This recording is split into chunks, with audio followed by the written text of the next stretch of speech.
Hi everybody, this is Diana Mills and you're listening to the Dynamic Lifestyle Podcast with Chris and Eric Martinez. What's up, guys? Welcome back to another episode on the Dynamic Lifestyle Podcast. We have a special guest with us today. We have the one and only Diana Mills with us. How you doing, Diana? Hi there. It's so exciting to be here. We're the ones that are excited. I mean, you come from a very, very legendary background with your grandfather, Les Mills. Huge with the whole fitness icon. So it's a pleasure to have you. I know you're going to deliver a lot of value and a lot of wisdom, and we're excited about that. I mean, hopefully, maybe. Let's see. And what better, right? We're all together in this nice, beautiful hotel room in Beverly Hills, and we're just keeping it. It's intimate. We were having a lot of laughs before, so we're going to keep this fun. Okay. So, right. Diana, I got to ask you, you've been in LA for how many days now? 2. Okay, so is there anything you could tell the listeners that something funny that's happened to you while you're traveling here? Something funny in the last couple of days. Okay, so last night we taught a class, Reagan Kang, and I taught a class at 24 Hour Fitness Santa Monica, Body Pump, Body Combat. It was mainly a room full of instructors and trainers who'd traveled to specifically do this class for us. But then in the Q&A session afterwards, one of the participants really started berating us that we had the music too loud, that he forgave us because we were new. That was pretty funny. That was pretty humbling. Gotcha. Yeah. Well, I'm sure like the classes and everything are just really upbeat though, because I mean you have to have the music high, the energy has to be high, or else it's kind of boring, right? Yeah, definitely. Yeah. Oh yeah, definitely. Yeah, it's all about the music. Yeah, I know Chris tried to teach a couple of classes back in the day, and he just did not have the energy, so he had to just really pull the plug on that. This guy's just upset because I'm a better salsa dancer. In his dreams. Wait, this is salsa. You were teaching salsa? No, I wasn't. He's just messing around. We took some salsa classes. Zumba classes. This guy. He's a minute older. He's always giving me shit. See, I'd believe it. Yeah? Not Zumba? I'm totally he's kidding. Lying. He's Totally kidding. Only skeletons in the closet is the bodybuilding. That's Big Brother right there. Exactly. Yeah. Okay. So Diana, you come from a very legendary, iconic brand, Les Mills. So how did you get into the family business? Well, it was always, in a way, expected that I would. From birth, my father was very passionate about continuing the legacy. And although I had periods throughout, especially my teenage years, where I was like, no, I'm never going to do this. This is stupid. I hate group fitness. I'm not jumping around to music. Everyone's stupid who does this. I have always had this really deep passion for music and for exercise. So throughout my childhood, I was dancing, I was in athletics, I was competing, and it's always been my biggest passion to exercise. I know that's really like whatever, but I truly love fitness, and I love the fact that this is the greatest platform that I could ever be given to inspire especially women to work out for reasons beyond the aesthetic, which as an adult has become my why. Yeah. My why in this industry. And where do you think like the love for music came from? Well, my dad was in the music industry. I don't know if you've heard of a band, Hello Sailor. No. But he managed them, and we always just had heaps of music growing up. I love music. Yeah. Okay. Yeah. So you pretty much figured a way to use the platform to like pretty much ingrain your love for music and exercise and kind of use that, right? Yeah, exactly. Awesome. Yeah. And you feel like right now, like you're kind of like still like in alignment with like your purpose, your vision, and everything you're supposed to be doing? More and more. Awesome. Yes, especially as the company grows. As the company grows in monetary value, it allows us to align with other companies like UNICEF, which has been the biggest opportunity that I could ever have hoped to achieve. We've got this partnership where we work out for water, and last year we raised, I think, almost $1.5 million to build water pumps in Africa. Wow. Yeah, just from working out, and just because the company's getting bigger, gives us the ability to partner with UNICEF and do this. And we're going to do it again next year. Love that. That's amazing. Yes. So that there is some sort of charity tied into the Les Mills brand and what you guys are doing. Oh, yeah. And a lot of the things that I'm involved in the company have a charitable element to them. So I created post-pregnancy workouts, which is on our online platform, Les Mills On Demand. And that's completely free for women who've just had babies, how to get back into fitness, but slowly and safely. And the same with our children's programming. It's also on demand. It's called Born to Move, and it's for children between age 2 and 16. Getting kids active, completely free. Parents, go online and get your kids moving. It's such an important part of the business for me. I love that. And it's just really admirable because that's how we were taught by our mentors, is to always tie in some sort of for-purpose business into your business, right? Because we can sit here and chase this vision, chase what we're doing, make all this money, but to what extent is that enough money, right? You have to sit there and have a bigger purpose, and most importantly, you have to give back, right? I'm a big believer in that. If you give back, you're going to receive so much more, and there's so many people out there that need help. And that's why Chris and I have a charity that we work with too. It's called Together We Rise, and we help kids, get backpacks that are just, in less need and very unfortunate. So it's awesome. It's a great feeling just knowing that we're making a bigger impact, but also too, we're giving back and serving others. Exactly. I mean, you become a $1 billion company. What are you going to do? You're going to buy a super yacht? Exactly. Neat. No, like my father, when asked this question, what would you do? What would you do if you had $1 billion? And he's like, I'd buy trees. I'd buy and plant trees, obviously. So I think our ethos as a company, it's not about making the money for the sake of having the stuff. Right. Yeah. It's about fixing the planet. Yeah, absolutely. It's using the platform to make a bigger impact. Yeah, right? exactly. You guys are doing Yeah. it. And then, so how long have you been in the company? Okay. So my dad, always wanted me to have a solid work ethic. So from the age of 12, after school, I was working at the gym. I was at age 12 turning the tanning beds on and off and handing people the keys, because that was a thing, in the 90s. So, and since then, I've consistently had a job.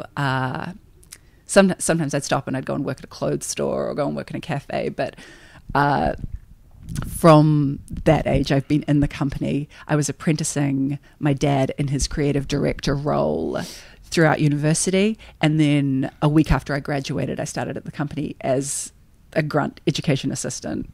Wow. Yeah, inputting and stuff, and still apprenticing him as a creative director, but also making sure I was doing the job that makes you want to quit the company, you know? Yeah. So you understand everyone.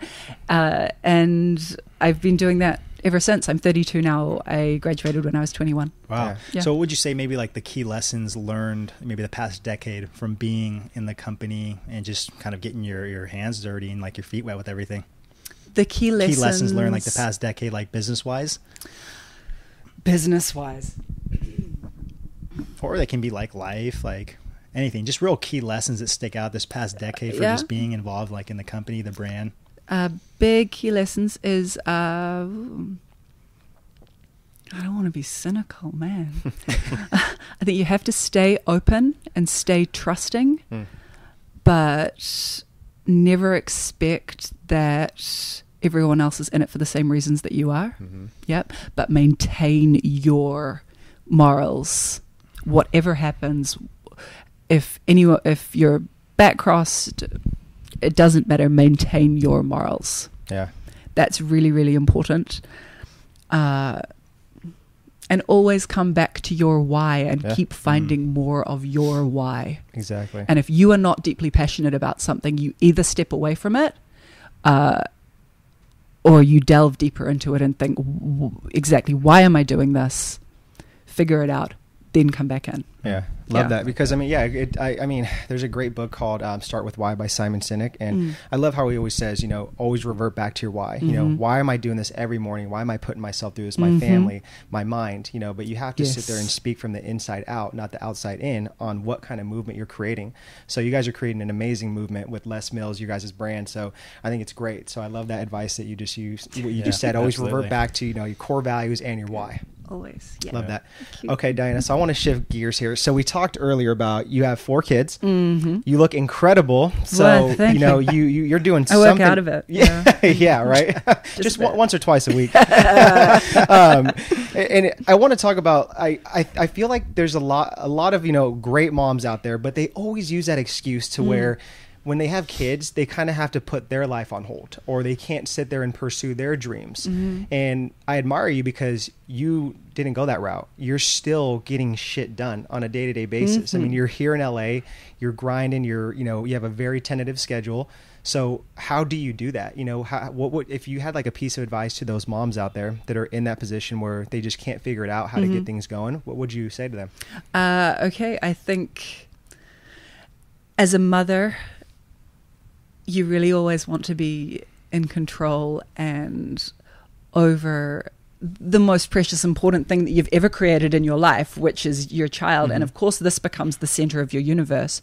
But I think in relinquishing some control and allowing your support system to flourish, like allowing your husband or your partner or your mother-in-law to actually take some control of raising your children, it creates the village mentality. It allows your children to develop awareness of how the world actually is, not wrapping them in bubble wrap. I think that can be extremely beneficial to you as a human, learning to see yourself as a human again and not just a mother, and also to your children, giving them adaptability. I think that I've never been someone to say, oh, I'm a mum now, I'm not going to do anything, because my mother was going through medical school when she fell pregnant with me. She was on track to be a surgeon, and she was like, well, damn, that's out.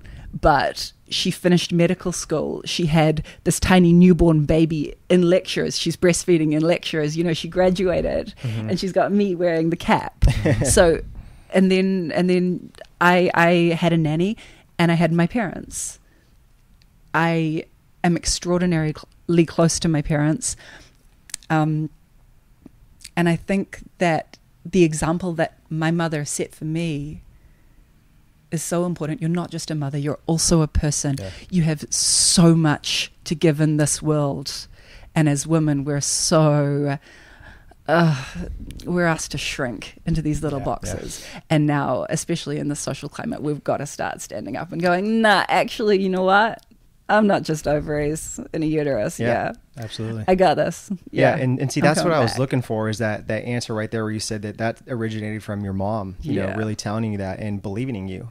And that's so powerful, right? I mean, there's so many kids out there where their parents they shame them, they guilt them, and they just kind of put them down. And that creates that barrier going forward, that past trauma, to where they live in fear and they play so small in life. And, it's the opposite for you. It completely is. I really lucked in when it comes to the way I was brought up. Yeah.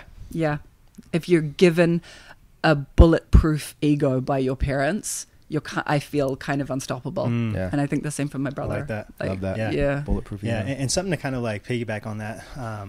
Like what are you willing to sacrifice for a bigger outcome? And like an example I usually give with this is like, say like an NFL player.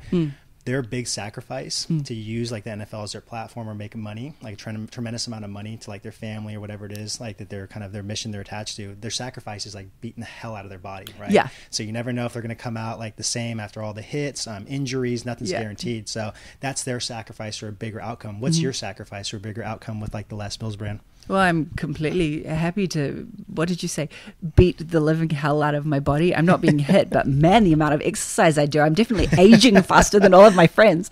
The sacrifice, I think as a working mother, there's always sacrifice. There's sacrifice of sleep. There's sacrifice of friendships. I mean, I hardly see my friends. The relationships that I maintain are very tolerant of the fact that I'm not around and won't remember birthdays and that sort of thing. And you do miss things with your children. Yeah. I mean, right now, I'm missing out on whatever is going on at home. Right. Do you feel guilty though that you're here? See, doing the mother guilt, I don't think ever is ever sure. going to go away for Sure. anyone as a working parent, and as a stay-at-home mum, or a mother, or a woman who's chosen not to have children. There's so much tied up in our value in society to the point that it's almost impossible to do anything. Everything you're doing is always going to be a little bit wrong. Oh yeah. Right. And that guilt is never going to go away entirely. But like I said, I've kind of made peace with the fact that my support system, my mother-in-law, my mother, my husband, they're capable, and they may not be doing the exactly perfect thing that I believe I would be doing if I were there in the moment. But all that's giving my kids is more adaptability, more awareness of the world. And as long as they're being brought up with complete love and being given, like I said, that bulletproof ego, then that's all there is. Yeah, amazing.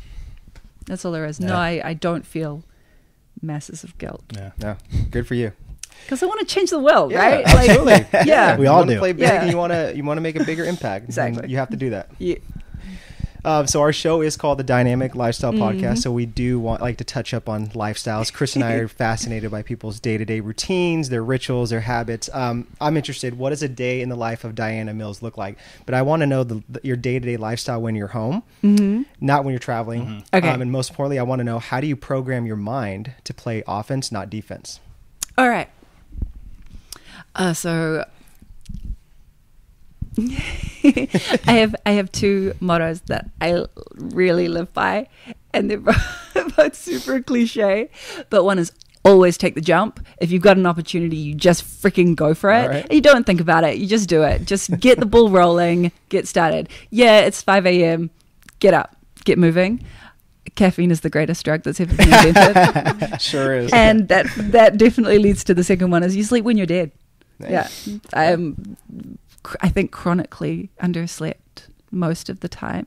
That's possibly part of the delusional I can change the world thing that I walk around in, the cloud that I walk around in. So a day in the life is a very early morning, woken up by my children. We get through the regular, everyone goes to school, everyone does their thing, and then I sold my car so that I can be more present in the world. I'll walk to work, which is a very fast walk for half an hour to 40 minutes on my phone, doing emails, making calls. Wow. I work largely physically in the morning, so it'll be choreographing or trialing other classes. I try to fit in a couple of strength sessions a week just for maintenance. Post-baby, I think that's really important for women to work on strength. Yep. And then get any written work, meetings I have done in the afternoons. Hopefully, I can then run back home in time for after school, but home definitely in time to cook dinner, hang out with the kids, do all of the bedtime stuff, be with my husband. Nice. Yeah. And then what time do you start like kind of shutting it down to where you can be present like with the family and like the husband and everything like that? So I have complete shutdown unless unless there's emergency, in which case I'll go, I'm really sorry, back to work. But in the house, 5 p.m. 5 p.m. 5 p.m. and then the kids are in bed, and if there's anything else, then I'll do another block of work. Okay. Yeah. Nice. Love it. Okay, so let's say one morning, you get this crazy notification on your phone, and you have to check it because it's the only way it's going to stop. This text message is from Mark Zuckerberg. I don't know how he got your number, but he got your number, and he says, "Diana, I love what you're doing." We're buddies. He says, "Diana, I love what you're doing with the Les Mills brand. I'm going to grant you a 1-minute Instagram and Facebook live video. Whatever you want to say to the entire world, it's going to reach billions and billions of people." Okay. And it's going to last for like 1 or 2 days. What would that message be to billions and billions of people on Facebook and Instagram? Really? Okay.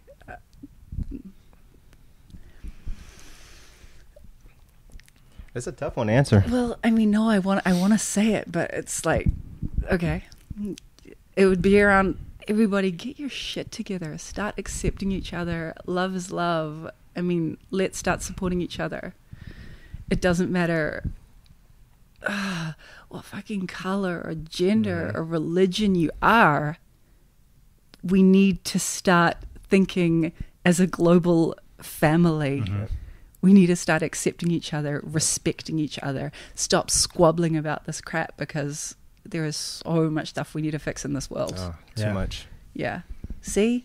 I love this that message. This is why I didn't want to say it. Yeah. No, and that I think more people need to hear that. Though. Yeah. You know, it's just the truth. It really is. Honestly, that's like the first time I've heard someone even say something like that. You know, when like we asked that question, it's great though, because that's something that's on my mind. I mean, it's probably on so many people's minds, and you're spot on with that. So thank you so much for that. I really appreciate it. So don't give too much credit. So if we were to stay along those lines, again, we do live in a world where there's a lot of criticism, there's a lot of comparison, and most importantly, there's a lot of self-doubt, and people kind of walk around just like feeling like they have no value to offer the world, which is sad.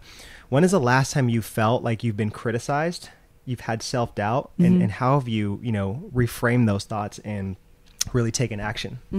Well, I mean, that like last night when this guy was going, "You're obviously new," and that creeping thought goes, "Oh, what if I'm actually not good at this?" And it just like insidious, like sneaks up, that feeling, and I always override those feelings of self-doubt with reality and logic. It's like, come back to your reality. Okay. And I like what you said about comparison is so destructive. Oh, geez. It's just social media itself. Exactly. Yeah. And if we can come back to the reality of our situations in those moments of self-doubt, so often they'll just float away. I mean, the reality is, no, actually, I'm fine here. I'm fine here. I don't need to be there. I'm working on this right now. The reality is I'm focused on this for a reason, and thinking over here is not going to help me. Right. Come back to logic, come back to your reality, come back to your why, and come back to what you're doing. Yeah. Got it. Okay. I'm going to throw another scenario at you. Do it. You ready? Yeah. Okay. Do it. So let's say let's say you had to leave the planet for 10 years. We don't know why you're leaving the planet, but you're going to come back though, okay? So you'll come back like 10 years or something like that. You have one paragraph that's left for your family, your friends, your loved ones, and the whole LESS community. What would that last paragraph be? It's really sad. 10 years? Well, I'm going to miss like the teenage years, I suppose. So that's okay. The last paragraph. Okay.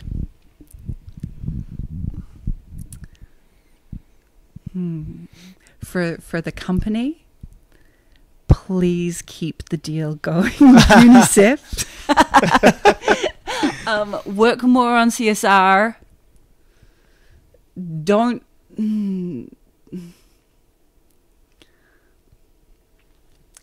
This is going to be really weird because I'm like thinking about it, what I'd actually want to say. Yes, the American market is really important, but don't neglect the Asian market. And to my family, make sure they brush their teeth. You're really bad at it. Really bad at making them all brush their teeth. Please make sure they keep brushing their teeth. Yeah. And my mum, don't kill Dad. I know he's annoying. Don't kill him. Love it. There you go. Love it. That was funny. Diana, so I'm sure you've heard the old saying, we are our own worst critics, right? Or we're our own worst enemies. So my question to you is, every morning that you wake up, when you see yourself in the mirror, when you see that person, are you content and fulfilled with who you are as a person? I think that there are going to be there are mornings that your headspace is not going to be completely positive. Again, I don't want to make it about this again, but especially being a woman and looking in the mirror in this world right now, it can be a very confronting thing. But I think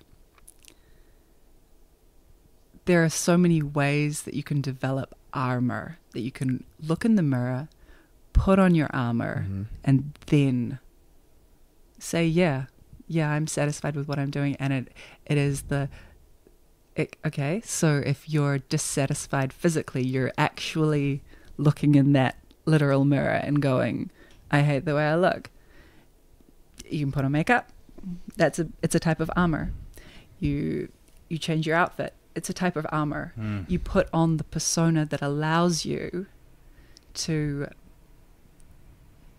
be the person who you want to see back. But by the same token, you put on your mental armor. You know, you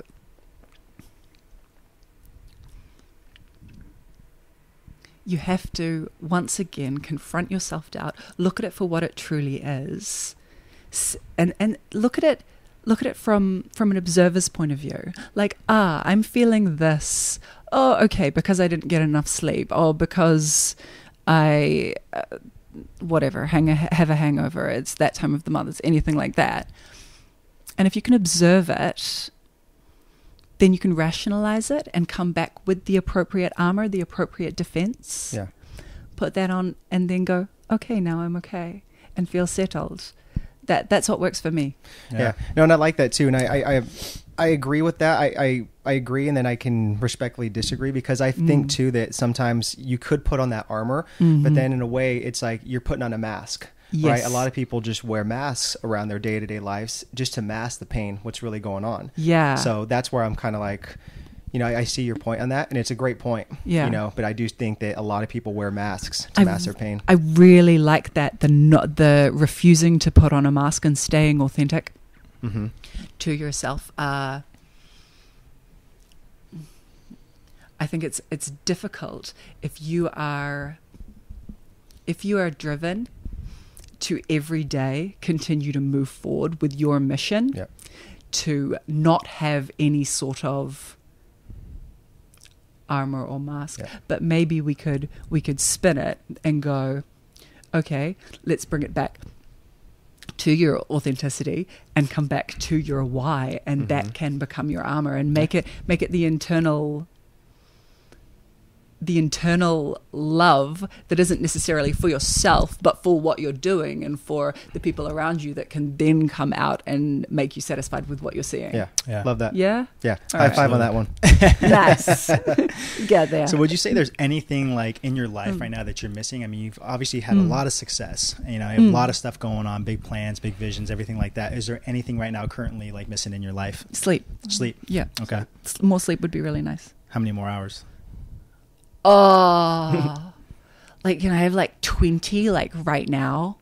Would that be cool? Yeah. I would love 20. Yeah. There's like a bed over there. That bed does look comfortable. What's missing? I think dissatisfied. You have to be dissatisfied in order to keep to keep growing and keep driving. I'm dissatisfied with the state of the world, with the state of what it is to be female in this world. I want so much more for this company and for the people who are participating in our classes. I'm dissatisfied with our size. I want to grow us bigger. I want to make a bigger difference. I want to freaking change the world, So there's plenty missing, but at the same time, do I feel personally like there's something missing for me? No. I'm deeply happy. Okay. Yeah. Oh, I appreciate the transparency and honesty. Is that okay? Yeah, no, absolutely. No, that's why I asked the question, So Diana, we're coming to an end of this episode and interview, and I know it's sad because I felt like I could have kept doing this for 30, 40 more minutes. We could go for like another 30, 60 minutes. I know you have a busy schedule. Chris and I respect everyone's time. I just want to take a moment, before I ask the last question, I want to take a moment to acknowledge you. I want to first and foremost say thank you so much for, carving us into your busy schedule. Even if it's 30 minutes, I'm very grateful for that. I'm grateful to, have sat here, had a conversation with you, got to know you better as a person, understand who you are. I think you're an incredible woman, very empowering, very inspiring, and I know you're going to do a lot of great shit and make a huge impact going forward. So I just want to commend you on that and wish you nothing but more success. And Diana, how am I supposed to even top that? You can't. So he's a minute older. He went first, stole the show, but I echo every single thing that Big Brother said. It means a lot. Thank you so much for coming on the show. Thank you so much for having me. You're both incredibly intelligent men. This has been very enjoyable. Thank you. Thank you. So the last question is, what does living a dynamic lifestyle mean to Diana Mills? Can it be always take the jump and sleep when you're dead? Hey, always take the jump and sleep when you're dead? I think that's it for me. Okay. Love it. Yeah. Love it. So where can our listeners follow you, what you're doing, and support you? I'm on Instagram at Diana Mills and Liz Mills on Demand. Awesome. So we'll have that all linked up in the show notes. Guys, go over there and support Diana, her mission, everything she's doing. And Diana, thank you so much for coming on the podcast. We truly appreciate it. Thank you so much for having me. Absolutely. Okay, guys, until next time. Hey guys, thank you so much for watching our podcast video. If you guys are interested in grabbing a free copy of our book, The New Era of Fitness, where we talk about flexible exercise, flexible training, how to acquire a six-pack in the brain, personal development, how to intertwine it into a realistic, enjoyable, and flexible lifestyle, please click the link in the description box below and grab your free copy of our book, The New Era of Fitness. Tune into the next podcast and we'll see you then.